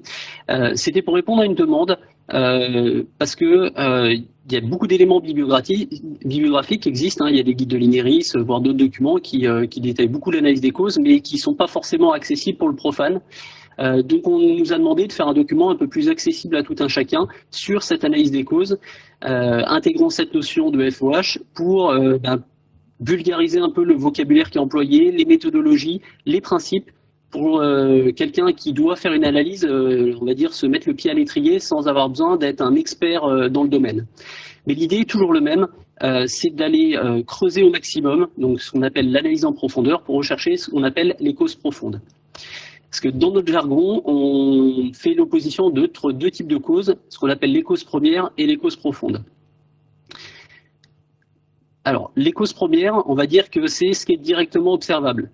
Il s'est passé une fuite parce que il y avait une vanne qui était restée ouverte, parce que il y a un équipement de stockage, un réservoir qui était vétuste, parce qu'il y a une rétention qui était fuyarde.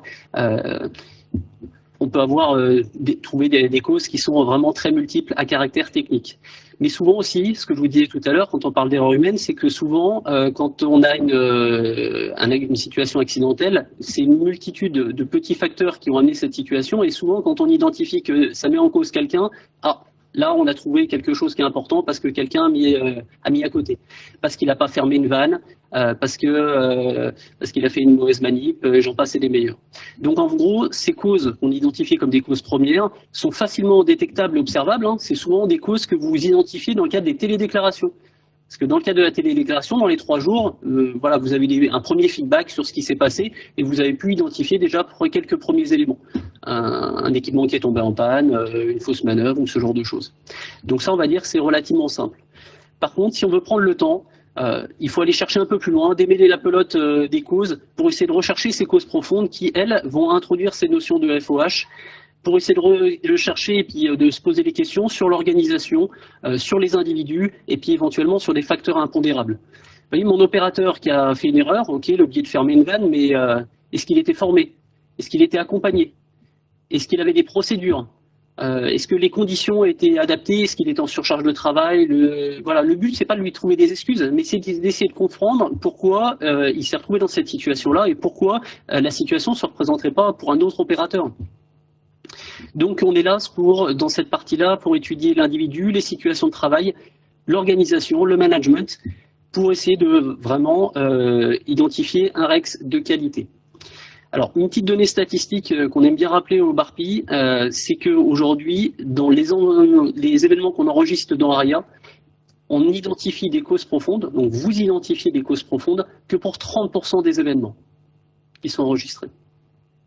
Donc forcément, vu qu'on est assez friand d'analyse, on vous dira que c'est jamais suffisant, il y a des éternels frustrés en la matière, mais sachez que voilà, c'est des données qui sont importantes pour continuer à creuser, pour comprendre pourquoi les événements se passent et partager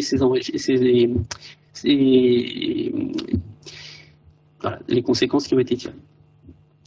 Donc en synthèse, il s'est passé des phénomènes dangereux, elles sont liées à des causes premières qui elles-mêmes sont liées à des causes un peu plus profondes qui méritent d'être creusées et d'analysées. Donc un exemple pour illustrer mon propos, sur une situation qui s'est passée il y a quelques années, c'est un événement que vous pourrez retrouver dans ARIA, avec un rejet de produits chimiques qui se passe dans une fabrique de matières plastiques. L'exploitant arrive à analyser rapidement un certain nombre de facteurs qui ont contribué à l'accident. Il y a eu ce rejet parce qu'il y a eu une perte d'alimentation électrique. Le site disposait d'une alimentation secondaire, mais la bascule n'a pas fonctionné.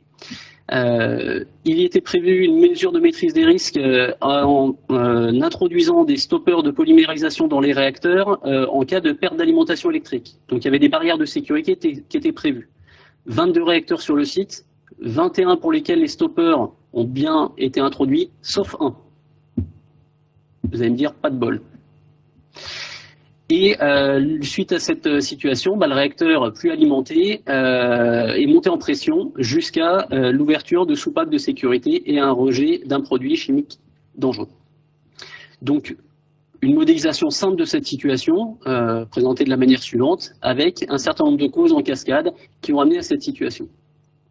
Mais finalement, l'exploitant, il ne va pas se satisfaire de ça et il va creuser un peu plus loin pour identifier d'autres facteurs qui ont contribué à cette situation.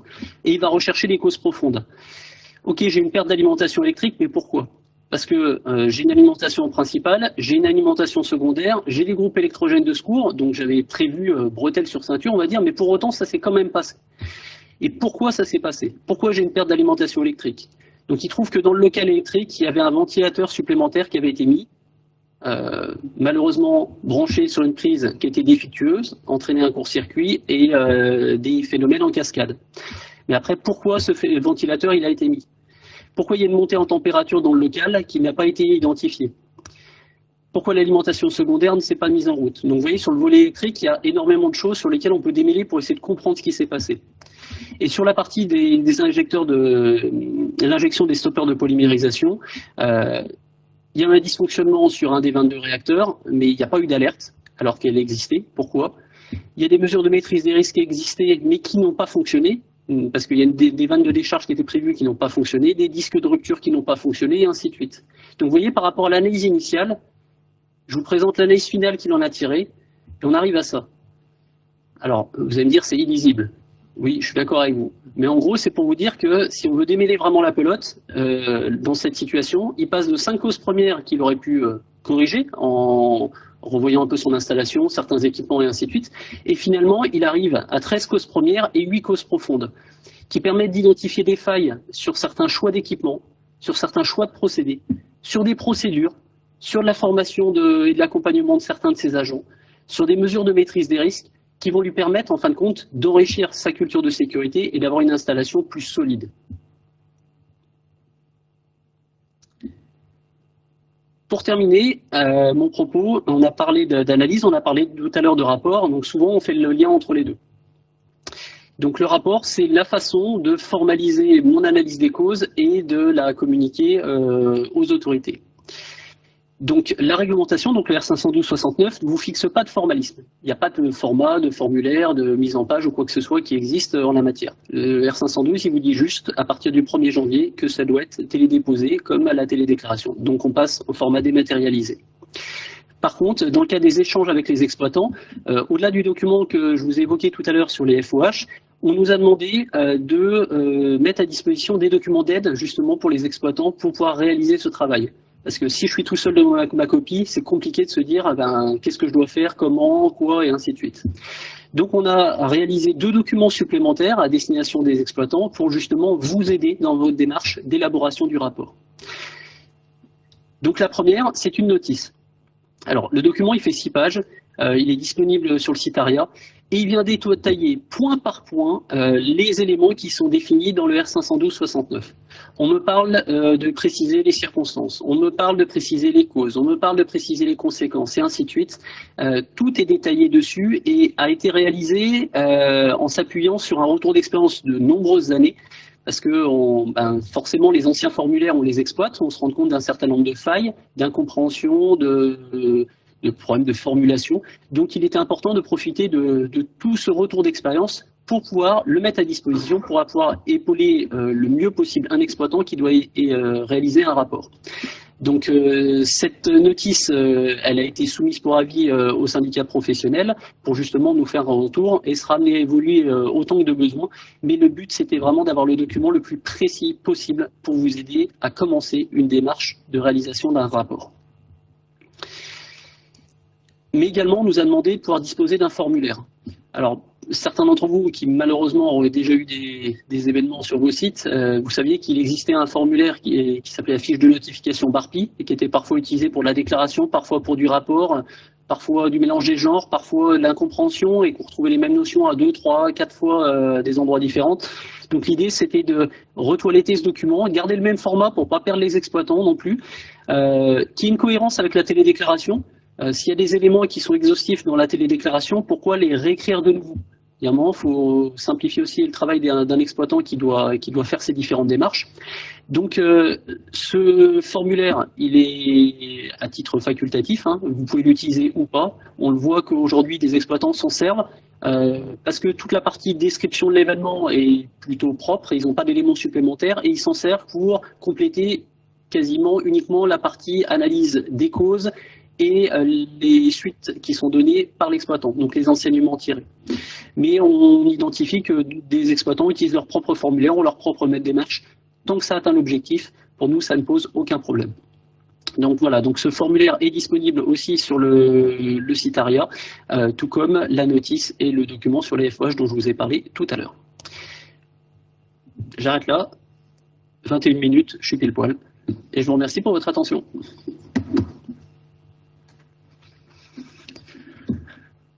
Donc nous allons aborder la dernière partie, c'est la capitalisation du retour d'expérience sur le site ARIA. Donc on s'enrichit grâce à votre expérience et à vos analyses.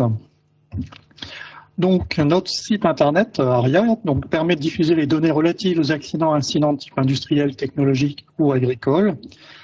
Ça permet de garder la mémoire des événements, donc vous pouvez retrouver des événements même du 19e siècle hein, dans notre base, on est remonté très très loin, même si nous n'étions pas nés.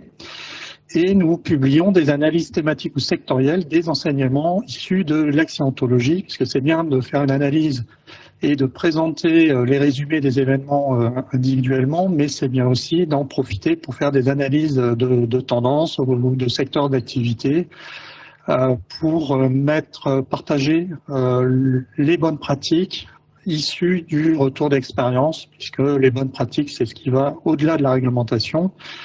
La réglementation, c'est la base minimale et chaque exploitant doit adapter par rapport aux spécificités de son site, aux spécificités locales, aussi de son environnement, en fonction de son organisation, donc adapter les bonnes pratiques issues du retour d'expérience.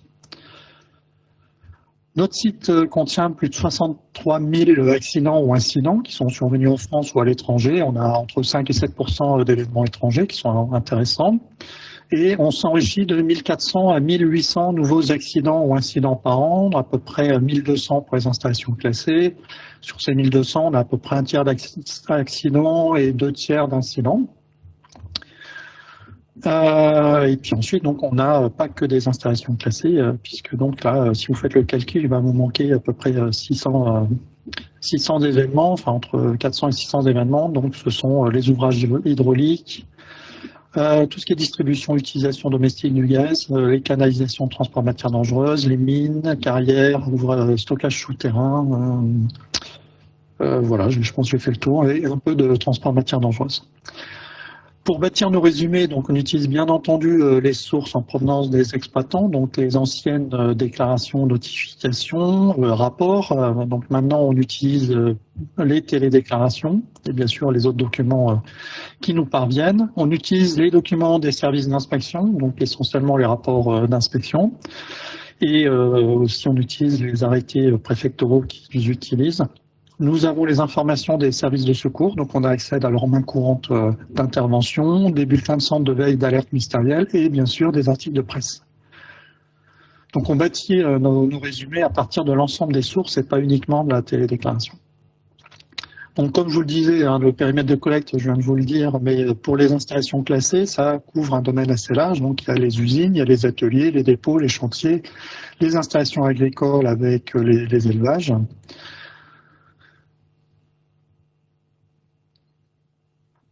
Et ensuite, nous diffusons, après avoir mouliné toutes ces informations d'événements, nous diffusons les informations sur la base, sur notre site internet ARIA, soit sous format individuel, comme je vous le disais. Donc, c'est un événement égale un résumé public anonymisé qui est basé sur des éléments factuels, suivant une structuration harmonisée pour qu'on la reconnaisse bien en lisant des dizaines d'événements différents. Et on consulte les parties prenantes, exploitants et inspection. Et nous faisons aussi des publications au format groupé avec des analyses sectorielles ou thématiques. Donc, par exemple, une synthèse sur la sous-traitance, une synthèse sur les déchets, sur les silos, etc.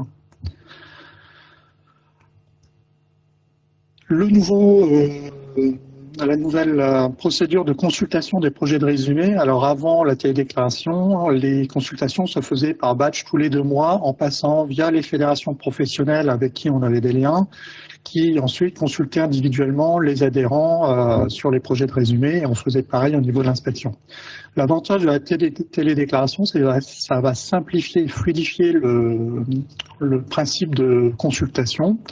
C'est-à-dire qu'une fois que le résumé sera finalisé de notre côté, il sera envoyé directement à l'exploitant et à l'inspecteur au fil de l'eau, avec un délai d'1 mois pour recueillir vos observations et ceux de l'inspection, et ainsi que les compléments. On va intégrer ces compléments et ces observations dans nos projets de résumé, et le résumé, après un circuit qualité chez nous, sera publié au fil de l'eau. Actuellement, pareil, les accidents sont publiés par batch tous les 2 mois.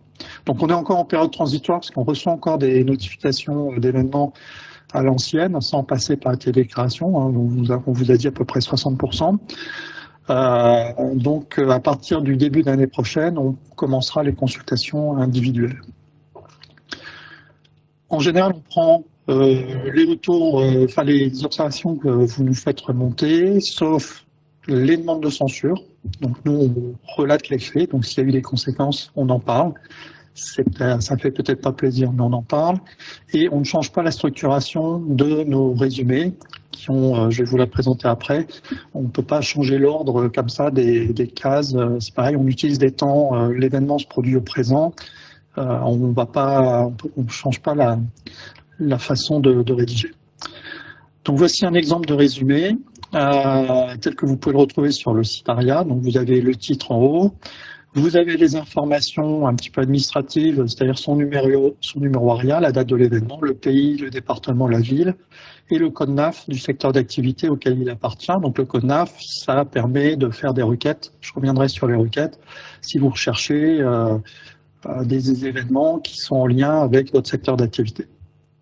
Juste en dessous, vous avez la représentation graphique de l'échelle européenne, donc celle qui permet de classer en accident ou en incident, c'est celle qui est utilisée pour classer les événements. Donc vous avez les 4 domaines, la quantité de matière perdue, les conséquences humaines et sociales, environnementales et financières. Dans le résumé, vous avez une première partie qui est le déroulement de l'événement et des services d'intervention. Donc ça rend l'histoire de l'événement jusqu'à sa maîtrise. La partie suivante, ce sont les conséquences, toute typologie de conséquences. La partie suivante, c'est l'analyse des causes, donc cause première ou cause profonde, enfin ou les deux, on peut remonter jusqu'aux causes profondes. Et la dernière partie, quand on l'a, c'est le retour d'expérience issu de l'exploitant, c'est-à-dire après son analyse, quel est le plan d'action qu'il va mettre en place pour éviter que ça se reproduise chez lui. Et c'est cette base qui est intéressante pour les autres exploitants à reproduire, à analyser selon les spécificités de leur suite. Et vous avez un dernier point tout en bas. Dans certains événements, vous pouvez accéder à une fiche détaillée. C'est-à-dire qu'on essaie de limiter les détails, le résumé de nos événements à un maximum 5000 caractères, ce qui représente une demi-page. Quand on a beaucoup d'informations, on passe au format fiche détaillée, ce qui nous permet d'intégrer aussi des images, des schémas, des photos, des logigrammes, des modélisations, etc. Donc là, ça permet de passer sur des formats qui font 4, 6, 8 pages, qui sont aussi plus agréables à lire. Les différentes typologies de publication, donc de gauche à droite, on vient d'évoquer les fiches détaillées. Donc là, vous voyez un exemple avec déjà en première page une photo. Vous avez ensuite des synthèses, donc qui peuvent faire de 10 jusqu'à 40 pages, 50 pages sans les annexes. Donc là, vous avez l'exemple d'une accidentologie du secteur de la méthanisation. Vous avez des flashs qui sont un recto verso qui vous rappellent de manière très synthétique les bonnes pratiques par rapport à une thématique particulière. Par exemple là, ça pourrait être un flash sur la problématique grand froid, bon, même s'il fait 15 degrés dehors, mais on y approche, hein, vaut mieux anticiper. Vous avez des lettres d'information où on résume les actualités sur la périodicité passée, qui s'est passée. Des articles de presse, on écrit aussi des articles dans des revues spécialisées comme la revue Face au risque. Vous pouvez accéder à des films à vocation pédagogique, donc qui relatent de manière imagée et animée des événements pour lesquels il y a du retour d'expérience très intéressant, donc qui montrent l'importance de remonter jusqu'à l'analyse des facteurs organisationnels humains et dans les facteurs humains d'intégrer aussi la problématique des biais cognitifs. Qui est encore un chapitre un peu plus précis encore dans l'analyse des causes, mais qui est très important dans la mise en place de l'organisation de la sécurité en entreprise. Et chaque année, vous avez l'inventaire des incidents et accidents technologiques. Pour exploiter la base ARIA, donc vous pouvez accéder soit individuellement à chaque événement par son résumé, par son numéro. Vous pouvez rechercher des accidents qui répondent à des critères que vous avez renseignés dans le moteur de requête. Par exemple, tous les accidents qui mettent en cause de l'hydrogène. Vous cherchez accident, vous mettez les matières hydrogène et il va vous les sortir. Et vous pouvez sortir aussi trouver des événements pour lesquels il y a une fiche détaillée ou un film pédagogique associé. Pour les exploitations groupées, c'est-à-dire les enseignements thématiques ou sectoriels, dans le menu de droite, vous cherchez dans les typologies de publication les autres formats, synthèse, flash, fiche thématique, etc. Ce qui vous permet ensuite, en sélectionnant la thématique qui vous intéresse, de retrouver tout l'historique des documents en lien avec ce que vous recherchez. Vous pouvez aussi rechercher des événements par secteur d'activité uniquement ou par thématique. Sur le site tout en haut, vous avez différents menus déroulants. Donc un qui représente le BARPI avec ses missions, l'historique, les séminaires internationaux, la base de données, etc.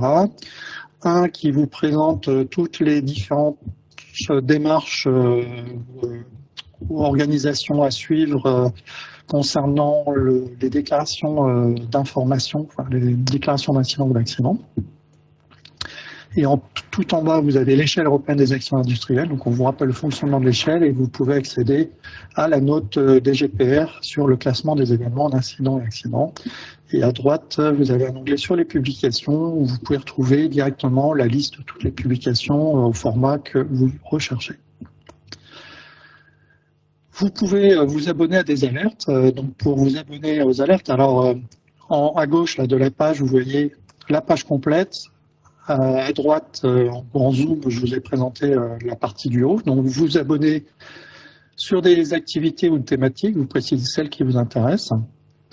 Et en dessous, vous précisez le format des publications préférées, si vous voulez des flashs ou des synthèses, donc format court, format long. Et vous pouvez recevoir, être informé par email des mises à jour selon une périodicité que vous choisissez. Donc ça peut être hebdomadaire, mensuel ou bimensuel. D'être informé soit des nouvelles publications, soit de la mise à jour d'accidents sur les thématiques que vous souhaitez, soit les deux, bien entendu. Vous avez un moteur de recherche qui vous donne accès à différents champs. Donc vous pouvez rechercher les départements, les accidents de votre département, selon un code NAF bien défini. Vous pouvez rechercher que des événements qui concernent les installations classées ou les ouvrages hydrauliques dans la typologie d'événements. Vous pouvez rechercher par classement que les incidents, que les accidents. Vous pouvez rechercher les matières impliquées, les phénomènes, incendies, explosions. Donc c'est cumulatif. C'est-à-dire que le menu déroulant qui apparaît, ce sont des cases à cocher.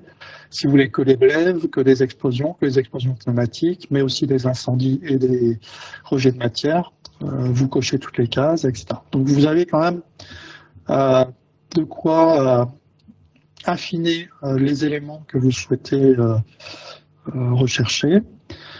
Une fois que vous avez réalisé votre requête, il est très utile, je dirais presque indispensable, de vous connecter. L'avantage de vous connecter, donc c'est via Cerber, hein, la création du compte elle est très simple, on vous demande que très peu d'informations, c'est vos centres d'intérêt, si vous êtes plutôt bureau d'études, exploitant, étudiant, etc. Ça permet d'enregistrer sa requête, comme ici. Donc, vous pouvez enregistrer des dizaines de requêtes si vous voulez. Vous pouvez exporter les résultats autrement qu'en les lisant directement en ligne, c'est-à-dire en format PDF ou CSV. Et vous pouvez vous abonner à des alertes. C'est-à-dire que si, par la mise à jour de la base, ça modifie le nombre de résultats de votre requête, vous serez informé que votre requête a plus de résultats qu'avant. Et vous pourrez retourner la chercher et aller voir les nouveaux résultats. Voilà, donc soit vous ne prenez pas d'abonnement, soit vous pouvez vous abonner soit toutes les semaines, mensuelles ou bimestrielles. Donc là, je vous ai montré l'exemple d'une requête sur les codes NAF fabrication de gaz industriel avec la matière hydrogène, et donc vous avez 26 résultats. Vous avez le début du résumé, si vous voulez en savoir plus, vous cliquez, vous aurez un onglet qui s'ouvre avec la totalité de l'événement. Pour faire une bonne recherche, l'idéal, c'est déjà d'aller chercher les publications, parce que les publications, c'est déjà la synthèse de l'analyse des événements, donc au niveau des modes de défaillance et des barrières et bonnes pratiques à mettre en parallèle. Sinon, il faut effectuer des recherches étape par étape, pour pas trop cibler d'un coup, pour pas restreindre trop l'échantillon. Attention aux recherches par mots-clés, parce qu'il y a des synonymes, ou l'orthographe ou des notions proches. Bon, je ne sais pas si je prends tuyauterie, canalisation, tuyau, rallonge, enfin je sais pas, il y a différentes façons d'évoquer un seul terme, donc pensez aussi à utiliser les différentes variantes. Alors nous, quand on construit nos résumés, on essaie d'utiliser toujours le même terme pour désigner la même chose, mais ça arrive. Peut-être donc sur la dernière diapo, il y a une enquête de satisfaction qui est lancée. Donc on envisage de faire un point avec vous. Ça fait la dernière enquête de satisfaction doit dater de 2016-17. Ça fait 8 ans. Donc on souhaite faire une enquête de satisfaction sur notre site internet, connaître un peu la façon dont vous l'utilisez, si vous utilisez des abonnements, si vous faites souvent des requêtes, etc., etc. Ce qui nous permettra éventuellement, en fonction de l'analyse de vos réponses, de proposer une évolution de notre site. Donc vous avez l'adresse là, vous pouvez la retrouver aussi sur le site ARIA, bien sûr, aria.développement-dura.gouv.fr. Vous pouvez la retrouver sur LinkedIn aussi. Donc je vous invite aussi à vous connecter à LinkedIn parce qu'on fait aussi la pub sur les nouvelles publications et sur nos interventions externes, parce qu'au Barpi, on fait aussi des interventions avec différentes organisations professionnelles. Et voilà le retour du temps d'échange, le dernier de la journée avant de vous libérer. Est-ce que dans la salle, vous avez des questions ?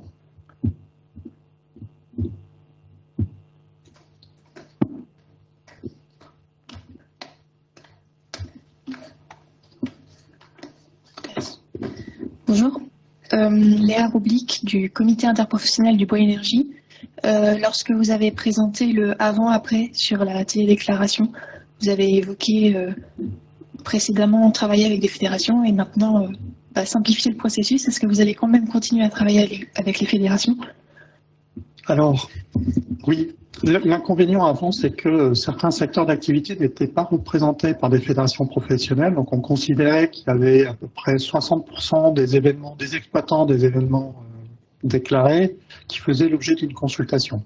Avec la télédéclaration, ce sera 100%. Néanmoins, les fédérations professionnelles souhaitent, en tout cas celles avec qui on a pu échanger, elles sont nombreuses mais pas exhaustives, nous ont fait part de leur souhait de continuer à recevoir périodiquement, donc à voir si c'est tous les mois, tous les 2 mois, un bilan un petit peu de l'accidentologie de leur secteur d'activité pour qu'ils se voient aussi de leur côté s'ils peuvent voir des tendances ou autres. Donc, ce ne sera plus une consultation, ce sera une information. Si vous n'êtes pas une organisation professionnelle avec qui on a déjà des échanges avec vous de manière globale, laissez-nous vos coordonnées en fin de réunion et comme ça on vous intégrera dans ce nouveau processus d'information en ciblant bien les personnes qui peuvent être qui font le gros de vos adhérents. On ne vous envoie pas des résumés d'événements de personnes qui n'ont pas de lien avec vous.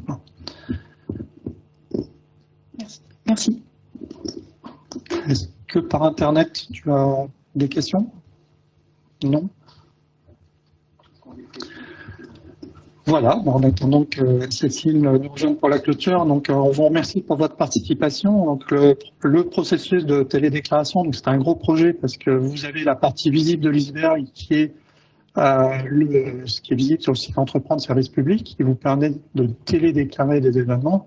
Mais derrière, il y a un gros travail sur l'interconnexion des bases de données, sur l'évolution de l'outil des inspecteurs, pour que les informations nécessaires et utiles arrivent directement chez le bon interlocuteur, dans le bon service, qu'il puisse être informé et que ça arrive donc dans le bon établissement de sa base.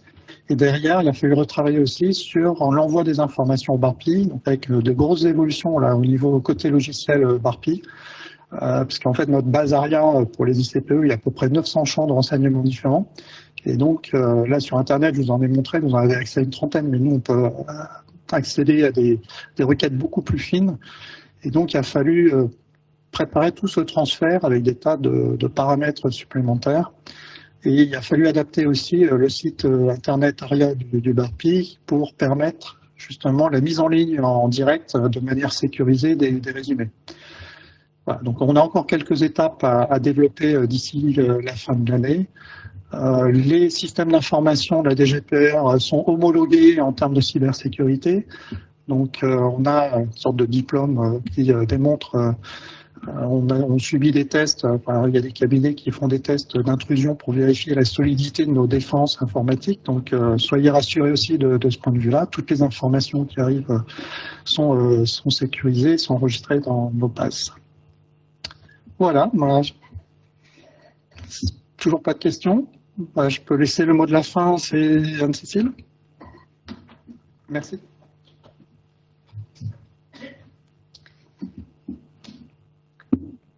Merci à toutes et tous pour votre participation à ce mardi de la DGPR. Donc, je suis Anne-Cécile Riguet, je suis la chef du service des risques technologiques à la DGPR. Voilà, on a eu l'occasion aujourd'hui de vous présenter et de répondre à quelques questions. Cette nouvelle manière de collecter auprès de vous l'avis des événements, des incidents, des accidents sur les installations industrielles. Bon, je ne redirai pas ici l'importance d'avoir une accidentologie, je dirais, ajustée, qui reflète la réalité du terrain. Pour nous, c'est extrêmement important pour vous permettre, vous, industriels, de pouvoir accéder à la connaissance de ce qui a été vécu par d'autres installations similaires. Et pour nous, administration, pour avoir la réglementation la plus fondée scientifiquement. Voilà, à chaque fois qu'on prépare des évolutions, des textes qui encadrent des nouvelles activités ou qu'on remet à jour, qu'on réinterroge les cadres réglementaires des activités existantes, on se base par réflexe sur les enseignements de l'accidentologie pour bien voir quels sont les risques qui se matérialisent, on va dire, le plus souvent, ou ceux qui n'avaient pas bien été vus et qui sont des angles morts des démarches de prévention actuelles. Donc c'est vraiment une démarche de progrès continu, une démarche que nous voulons positive pour l'ensemble des parties prenantes. Je remercie également tous ceux d'entre vous et toutes les fédérations professionnelles qui ont participé à la création de cet outil de télédéclaration. Il y a eu plusieurs étapes de consultation, il y a eu des ateliers de tests. Plus généralement, il y a eu aussi la demande de préparer des guides, préparer des supports techniques pour vous aider à bien réaliser finalement à la fois ces déclarations et puis l'analyse qui en découle pour identifier des voies de progrès. Merci à tous ceux qui ont fait part de leurs commentaires sur ces documents et puis merci aussi à ceux qui avaient fait part en préalable à ce mardi de la DGPR de leurs questions, ce qui a permis de nourrir la présentation. Voilà, je ne reviendrai pas sur l'ensemble des fonctionnalités qui ont été bien présentées. Je remercie beaucoup le BARPI qui a mené ce travail de transformation vers une procédure numérique, mais vraiment dans un but d'efficience, à la fois pour vous et pour l'administration, donc in fine pour les citoyens. Merci à tous.